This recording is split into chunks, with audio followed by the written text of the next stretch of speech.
entrando, né? Bem, explica pra gente então, ô Guilherme, o que é a rinite? Bom, a rinite, por definição, ela é inflamação, seja alérgica, seja infecciosa, né, da mucosa do nariz e dos seios nasais, né?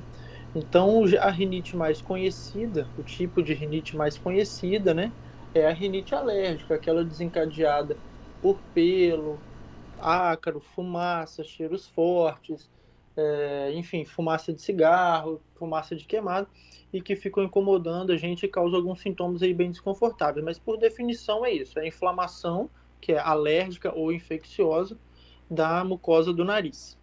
E quais são os sintomas da rinite?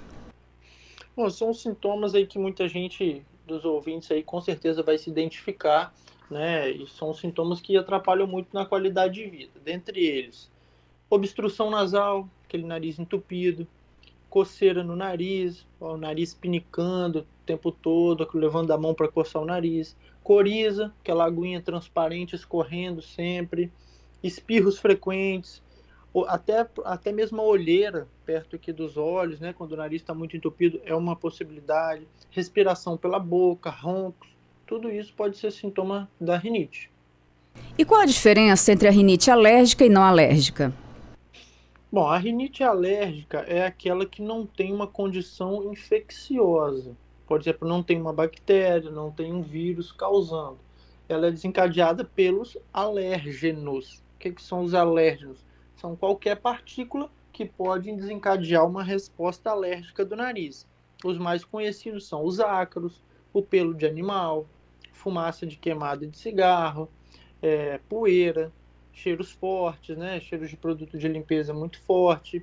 Enfim, até mesmo detrito de barata, né? Que é um alérgeno muito conhecido também, pólen nas plantações. Então, esses são os alérgenos que geralmente, quando em contato com o nariz, com a mucosa do nariz, os receptores ali presentes, eles causam aí uma inflamação, uma resposta alérgica. Essa é a rinite alérgica. A rinite não alérgica, existem várias. Rinite eosinofílica, rinite alérgica local, rinite infecciosa, né? Que são causadas por outros fatores. Mudanças bruscas de temperatura, alimentação com alimentos muito quentes ou muito condimentados, muito apimentados. Rinite por conta de cheiros fortes também, de cheiros mais cáusticos que podem irritar a mucosa nasal. E as infecciosas, causadas por vírus e bactérias também. E o que acontece quando se tem rinite vasomotora? Guilherme, e por que ela acontece?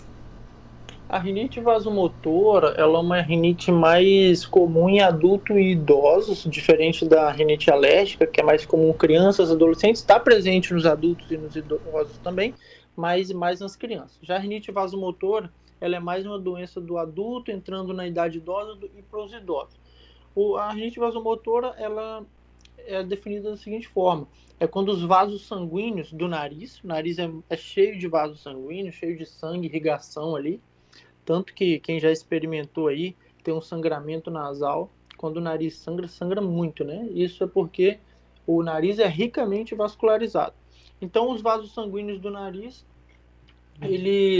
quando eles têm uma deficiência ou uma alteração no controle deles ali, dos vasos que estão mais alargados, mais dilatados, menos dilatados, eles podem entupir ou aliviar o nariz, né? Isso depende de alguns estímulos ambientais também, que é a troca de temperatura, vai sair do frio para o quente ou vice-versa, não estar bem agasalhado, tá com o corpo perdendo muito calor para o ambiente, cheiros fortes, cheiros cáusticos, principalmente de produto de limpeza. Então, essa é a rinite vasomotora, por conta de uma alteração do mecanismo de controle dos vasos sanguíneos do nariz. E o diagnóstico da rinite é feito principalmente por forma clínica? No dia a dia de consultório, o diagnóstico é principalmente pela clínica e o exame físico ali, né? A gente conversa com o paciente, entende as queixas dele, ouve quais são as queixas principais, a gente avalia o nariz, às vezes passa uma câmerazinha ali no nariz, que é um exame que a gente faz no consultório também, e só clinicamente já dá para diagnosticar rinite, né? Mas existem alguns exames laboratoriais também, os exames de teste de alérgenos, que testam ao que o paciente é alérgico. Existem os testes até biópsia, pode ser feito da mucosa do nariz, um que chama citologia nasal, que é um raspado, a gente raspa o epitélio ali do nariz, uma pelinha do nariz, da parte interna, e manda para análise para ver quais são os achados ali. Esses, assim, é em última instância, mas geralmente só o exame físico ali no consultório com a clínica a gente já consegue diagnosticar. E quando a rinite é contagiosa? Porque na maioria das vezes não é, né? Mas existe a rinite contagiosa? Isso, com certeza. Na maioria das vezes, como você falou, não é, que é a rinite alérgica, né? Ou vasomotora, por exemplo, bem menos do que a rinite alérgica, mas também tem as rinites infecciosas, que são as rinites causadas por vírus, bactérias. Por exemplo, um resfriado, ele é um tipo de rinite e é também um tipo de sinusite, né? Aí entra aquela discussão de rinite e sinusite, que a gente já até discutiu aqui no programa anterior. Mas a rinite infecciosa é um tipo de rinite não alérgica causada por vírus, que pode ser rinovírus, coronavírus, adenovírus, influenza, parainfluenza, né? E algumas bactérias também presentes ali na mucosa do nariz. Quando a imunidade do paciente abaixa, essas bactérias deixam de ser bactérias inofensivas e passam a ser aí bactérias mais prejudiciais e causam um tipo de rinite também.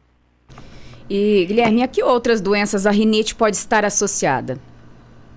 Olha, a rinite, ela é muito associada a duas outras doenças. Na verdade, tem autor, tem médico, estudiosos aí que classificam até como manifestações diferentes de uma mesma doença, tá? Que é a asma ou bronquite asmática, como preferir chamar. Antigamente era chamado de bronquite asmática, hoje é somente asma. E a dermatite atópica também, que são aquelas manchinhas de pele, vermelhinhas, pruriginosas, que a pessoa fica coçando, as crianças têm muito. Então, são espectros diferentes, são manifestações diferentes de uma mesma doença, né? A asma é um quadro mais grave, que é do pulmão, causa chiado, falta de ar, cansaço, né? A rinite é mais da via aérea superior, que é do nariz e os seios paranasais. Então, está muito associado a essa doença respiratória aí da asma e a doença de pele, que é a dermatite atópica. Como é a qualidade de vida de uma pessoa com rinite? Bom, isso aí depende muito de como é o ambiente que ela vive, o ambiente que ela trabalha, que ela frequenta em casa, no trabalho, como ela trata essa rinite, né? A rinite pode ir desde um simples incômodo do nariz um pouco entupido, volta e meio o nariz coçar ali quando está exposto a alguma poeira, né? Algum ambiente mais empoeirado, com cheiro ou fumaça forte, ou pode vir também, e esses são sintomas mais simples, que causam incômodo mínimo, né? Mas pode causar sintomas graves também, muito incômodos, que atrapalham a qualidade de vida, que atrapalham o sono, no caso de seu nariz muito entupido, que causa muitos espirros, muita secreção nasal, dor de cabeça, aquela sensação de peso na face, né? Peso aqui no rosto o tempo todo.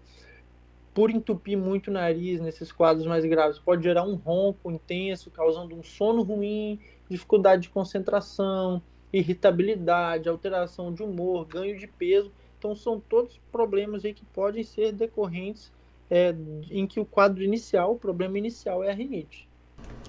E, geralmente, as pessoas com rinite têm alergia a vários fatores desencadeantes ou pode ter somente a um fator? Isso é bem individual. Geralmente, quem tem alergia a um fator, dificilmente é só um fator, tá? Vai ter mais alérgenos associados aí. Mas nada impede, não é impossível que o paciente seja alérgico só a uma coisa. Por exemplo, eu sou alérgico a somente pelo de gato, vamos supor. E não seja alérgico a outros alérgenos, que são a poeira, o ácaro, o cigarro, né? É possível, mas não é comum. E o tratamento, como é? Tratamento envolve aí, né? É simples, o tratamento geralmente é simples e requer um tratamento continuado, né? Eu costumo falar com meus pacientes, eu gosto de usar essa comparação, que a rinite é igual, eu costumo comparar com a pressão alta, né? A hipertensão. Ela não tem cura, mas tem tratamento. E um outro ponto que ela é parecido com a pressão alta também é que você não deve tratar só quando ela vem. Por exemplo, quem toma remédio de pressão não toma só quando a pressão está alta. toma todo dia para a pressão não aumentar. A rinite é a mesma coisa. Tem que ser feito o cuidado diário com a medicação, com a higiene nasal indicada para poder controlar o quadro e não vir as crises. São esses remédios, corticoides nasais, antialérgicos, antihistamínicos, lavagem nasal com soro, o controle do ambiente, tirar as coisas do ambiente domiciliar que podem causar alergia, né? Então o tratamento que é medicamentoso e de controle do ambiente. E geralmente esses tratamentos medicamentosos são feitos por medicamentos que engordam ou incham o paciente. O cenário medicamentoso tem mudado, Guilherme? Sim, tem mudado esses efeitos colaterais, esse tipo de medicação. Hoje eles já não existem mais nas medicações mais novas, né? A medicina mudou muito e junto com ela a farmacologia também. As medicações, por exemplo, os antialérgicos, né? Antigamente existiam os antialérgicos de primeira geração que davam muito sono, abriam muito apetite, engordavam. Hoje em dia temos antialérgicos mais potentes que esses anteriores, muito mais potentes e que não causam nenhum desses efeitos colaterais. Os corticoides nasais, por exemplo, que é aquele sprayzinho nasal que a gente orienta, prescreve para uso contínuo, né? Esses sprays nasais, eles são de corticoides, que é um medicamento que engorda, tem vários efeitos colaterais, mas se for tomado pela boca, né? Ou injeção. Quando ele é aplicado no nariz ali, os mais recentes, os mais novos, que foram desenvolvidos de alguns anos para cá, eles fazem ação só ali no nariz, não são absorvidos para o resto do corpo e não faz ação no corpo. Então essa ideia de que o tratamento da rinite alérgica engorda depende muito da medicação que for usar e é mais restrito às medicações mais antigas. Bem, existe um medicamento bem famosinho que é usado por muita gente, mas no caso que dura o dia inteiro, né? Toma um por dia. E no caso desse spray nasal, você aplica somente uma vez ao dia? Então, existem medicações nasais, alguns sprays, né? Existem várias substâncias, né? A que eu uso mais para os meus pacientes é mometazona, fluticasona, tem a budesonida também, que é um pouquinho menos potente, mas também é usado. E varia. Umas aplica de 12 em 12 horas, ou seja, de manhã e à noite. Algumas são aplicadas somente uma vez ao dia. E depende muito de quão descontrolado está o sintoma do paciente. Se é um paciente que está em bom controle, não está se expondo a nenhum fator desencadeante, a gente pode manter uma vez ao dia só. Se é um paciente que tem os sintomas mais intensos, precisa de uma medicação mais forte para fazer controle, a gente passa 2 vezes ao dia, né? Então varia de medicação para medicação ou de paciente para paciente. Como prevenir as crises de rinite? Bom, as crises de rinite você vai prevenir fazendo o tratamento adequado, a higiene nasal com a lavagem nasal, usando a medicação adequada prescrita pelo otorrino, principalmente mantendo um ambiente domiciliar, um ambiente doméstico, um ambiente de trabalho livre dos alérgenos que desencadeiam sua alergia, que são as poeiras, os ácaros, fumaça, pelos, né? Então, é esse controle conjunto aí. A rinite piora no inverno? Pode piorar pelo seguinte motivo: no inverno a gente tende a ficar com os ambientes mais fechados por conta do frio, né? E então o ambiente fechado ele ventila menos, penetra menos luz solar, né? O ambiente pode ficar um pouco mais úmido por não receber essa ventilação externa, então acumula mais ácaro, poeira, que são alérgenos bem importantes e famosos aí, né? Fora isso, no inverno, o ar mais seco e mais frio, ele causa uma resposta maior, vamos dizer assim, ele causa um sofrimentozinho maior do nariz, da mucosa do nariz. Então pode desencadear rinite também. Realmente, no inverno, os quadros de rinite, eles tendem a ser bem mais presentes. Assim. Guilherme, para quem sofre com problema de rinite frequente, qual o seu telefone de contato e onde você atende? Bom, Marcinete, eu atendo em Santa Maria de Itibá, de 15 em 15 dias, às sextas-feiras, na Clínica Vivari. E o telefone de contato é 99998-9802. Muito obrigada mais uma vez por sua participação aqui no nosso Papo de Mulher e uma boa tarde. Boa tarde, obrigado pelo convite. Boa tarde, ouvintes da Rádio Pomerana. Nós é que agradecemos.